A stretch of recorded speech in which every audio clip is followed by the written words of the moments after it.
I'm not just a whimsical figure who wears a charming suit and affects a jolly demeanor, you know. I'm sick of you being so dark when I'm so impish and whimsical. It all seems so whimsical. John Fowles thought it was too whimsical in places. Hey everyone, and welcome. Today we are going to dive into a word that is hands down one of my absolute favorites in English, whimsical. You know, it captures this really specific feeling, kind of strange but also super charming. And trust me, by the end of this, you'll know exactly what I'm talking about. Okay, let's just start right here. Think about it for a sec. Have you ever seen something that was just odd, but in a way that made you smile? Maybe it was a teapot shaped like an octopus, or you walked past a garden filled with goofy little gnomes. That feeling right there, that little spark of surprise and fun from something that's a bit out of the ordinary, that is the heart of what whimsical means. So here's what we're going to do. First, we'll look at the official definition. Then, we'll break it down into 3 simple parts. After that, we'll check out some really fun examples, see how it's different from the word weird, and finally, get you ready to start using it yourself. Let's get right into it. All right, first things first, let's see what the dictionary actually has to say about our word of the day. So there it is, playfully quaint or fanciful. Okay, I know what you might be thinking. That sounds a little stuffy, a little academic, right? But don't you worry, because we're about to make this super simple. Let's unpack what that really means. Okay, this is where we get to the good stuff. Let's forget those fancy dictionary words for a minute and just talk about what whimsical really feels like. You know, I like to think of whimsical as a recipe with just 3 key ingredients. First, it's got to be playful and fun. It's lighthearted. Second, there's a little bit of strangeness to it. It's not something you see every day. And third, and this is so important, it has to be charming, not scary or unsettling. It's the kind of strange that just makes you feel good. And well, when you put those 3 ingredients together, you get this one simple truth.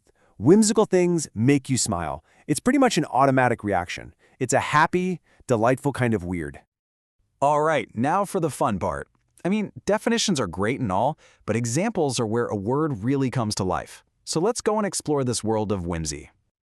Okay, picture this, a treehouse, but it's shaped like a giant, crooked mushroom. And to get down, you use a bright yellow, twisty slide instead of stairs. See? It's not a normal house. It's totally playful, and it's just so charming. That is a whimsical house. Or how about in a story? I mean, Alice in Wonderland is probably the most perfect example of a whimsical story. You've got talking rabbits, a cat that disappears until only its smile is left, a mad tea party. It's all completely bonkers, but in a magical and fascinating way, not a scary one. Art is another place you can find a ton of whimsy. Imagine you see this beautiful, realistic painting of an elephant, but the elephant is floating through the sky holding onto the string of one tiny little balloon. That combination of something real with something impossible, done in a lighthearted way, that's pure whimsy. And you know whimsy can pop up in our everyday lives too. Let's say you see someone in a really sharp professional suit, but then you catch a peek of their socks, and they're covered in tiny little cartoon avocados wearing sunglasses. That unexpected, playful little detail, that's a touch of whimsical style. Okay, let's talk about something that's really important here. The words whimsical and weird can seem pretty similar because they both describe things that are out of the ordinary. But the feeling they give you is totally different, and getting that difference is the key. Here's the main difference, right? Whimsical is all about those positive vibes. Delightful, charming, playful. But weird, well, that can be neutral, or it can even be negative. It can be unsettling or just plain odd. So think about it this way. A coffee mug shaped like a smiling whale is whimsical. A strange scratching noise coming from inside your wall at 3 a.m.? Yeah, that's just weird. It all boils down to how it makes you feel. All right, so we've looked at the definition, we've seen some examples, and we've cleared up that weird versus whimsical confusion. Now it's time for the best part, making this word your own. Here's a super simple little checklist you can use. First, just spot something that's a little different, something you weren't expecting. Second, ask yourself, hey, does this make me smile? Do you get that little feeling of delight? And third, does it feel playful, lighthearted? If you're nodding yes to all 3, then hey, you just found something whimsical. So, let's do a super quick recap. Just remember that simple recipe.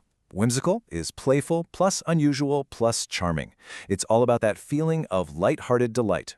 It is definitely not the same as weird. And the best part? Once you start looking for it, you'll realize you can find whimsy just about everywhere. And that just about wraps us up. I'm going to leave you with this question to think about. What's the most whimsical thing you've come across this week? Was it a funny-shaped vegetable at the grocery store? A little kid wearing a superhero cape? Just keep an eye out for that playful, charming stuff in the world. Thanks so much for joining me for this explainer.